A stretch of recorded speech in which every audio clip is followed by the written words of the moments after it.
एक व्यक्ति था, उसके हृदय के अंदर बड़ा उथल पुथल मचा हुआ था कि मुझे मंत्र दीक्षा लेनी है, पर किससे लूं, कौन श्रेष्ठ होंगे। बड़ा तर्क वितर्क वाला व्यक्ति था, और जो आध्यात्मिक जगह होती है ना, वो श्रद्धा का विषय होता है। ज्यादा जिसमें तर्क वितर्क होते हैं उसका कल्याण नहीं हो पाता। तो इनके मन में दीक्षा लेने की भावना प्रबल हुई। एक संत का नाम बड़ा सुना हुआ था कि बड़े पहुंचे हैं, ज्ञानी हैं, तो ये उनसे दीक्षा लेने की उत्कंठा लेकर के चल दिया। भोर का निकला हुआ था, दिन भर चलता चलता थक गया, और ये जब सूर्य अस्ताचल को चले गए तो देर शाम को ये गुरुजी के पास पहुंचा। जाके प्रणाम किया तो उन्होंने पूछा कहाँ से आए हो, बताया फलानी जगह से दूर से आया हूँ, आपका बड़ा नाम सुना हुआ था, आपसे मंत्र दीक्षा लेना चाहता हूँ। गुरुजी ने थोड़ी देर उससे बात की और मामला सारा जान गए कि बड़ा तर्क वाला व्यक्ति है। उन्होंने कहा कोई बात नहीं, अभी तो दूर से थक कर के आए हो, भोजन करो, विश्राम करो, दीक्षा की बात फिर पुनः देखेंगे। ये विश्राम करने के लिए चला गया। रात्रि बीती और भोर की बेला हुई तो इसको खटपट खटपट की आवाज सुनाई दी। इसने झरोके से देखा झांक करके, तो गुरुजी जो थे वो जा रहे थे। ये दौड़ करके निकल के बाहर आया। ज्ञात हुआ कि गुरुजी तो स्नान करने के लिए जा रहे हैं। नित्य का नियम था, पास में जो नदी थी उसमें स्नान करने जाते थे। इसने उनसे अनुग्रह किया, आपकी आज्ञा हो तो मैं भी आपके साथ चलूं। उन्होंने कहा चलो। अब तो ये बड़ा खुश हुआ कि आने की देर नहीं हुई और गुरुजी के साथ स्नान करने का भी अवसर प्राप्त हो गया।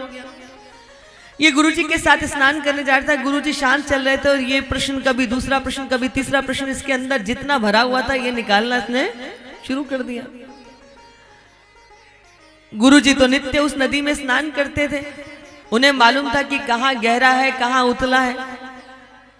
वो उस नदी की धाराओं में प्रवेश कर गए। इसने गुरुजी से कहा गुरुजी मैं भी आपके पास आ जाऊं स्नान करने का। उनका आ जाओ। अब ये गुरुजी के पास स्नान करने लगा, तभी क्या हुआ पता नहीं गुरुजी के मन में क्या भाव आया, तो गुरुजी ने इसका कंधा पकड़ लिया। इसको लगा कि गुरुजी की कृपा हो गई, आते के साथ गुरुजी मुझे अपने हाथों से डुबकी लगवा रहे हैं।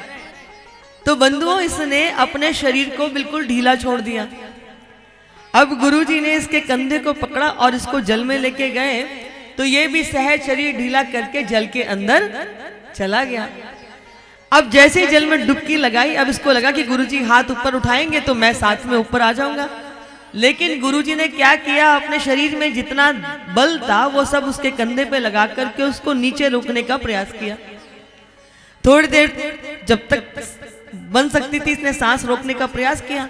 अब तो सांस पर आफत बन पड़ी, तो इसने बाहर निकलने के लिए ताकत लगाई। ये जितनी ताकत बाहर निकलने के लिए लगाता गुरुजी उतनी ताकत इसको नीचे टिकाने में लगाते। अब ये तर्क वाला व्यक्ति था, गुरुजी हट्टे कट्टे मस्त अपना ताकत लगाकर इसको नीचे रोकने का प्रयास कर रहे हैं। ये अपनी संपूर्ण ताकत बाहर निकालने के लिए कर रहा है। कुछ क्षणों के बाद गुरुजी ने अपने दोनों हाथ हटा दिए। जैसे ही हाथ हटाई ये जल से बाहर निकला, आंख से पानी, मुंह से पानी, चेहरा लाल हो गया, सांस पे सांस चढ़ गई। गुरुजी पूछते हैं मुस्कुराते हैं बता जब मैंने तुझे जल में डुबोया हुआ था तो तेरे मन में क्या चल रहा था।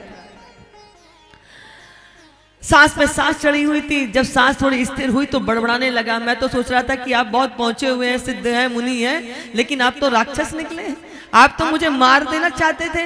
अरे और ऊपर से पूछते हो कि मेरे मन में क्या चल रहा था। मेरे मन में तो सिर्फ एक ही भाव था कि कैसे इन क्रूर पंजों से छूटकर जीवन की एक नई सांस को पा जाऊं। तो गुरुजी मुस्कुराने लगे, बोले बस मैं तुझे यही बताना चाहता था कि जैसे तू जीवन की एक सांस को पाने के लिए अधीर हो गया, जिस दिन उस परमात्मा को जानने के लिए तू अधीर हो जाएगा ना, तो तुझे कहीं भागना नहीं पड़ेगा, जहां चाहेगा वहां परमात्मा को जान लेगा। इसीलिए तर्क वितर्क से बात नहीं बनती, परम जिज्ञासा चाहिए हृदय के अंदर।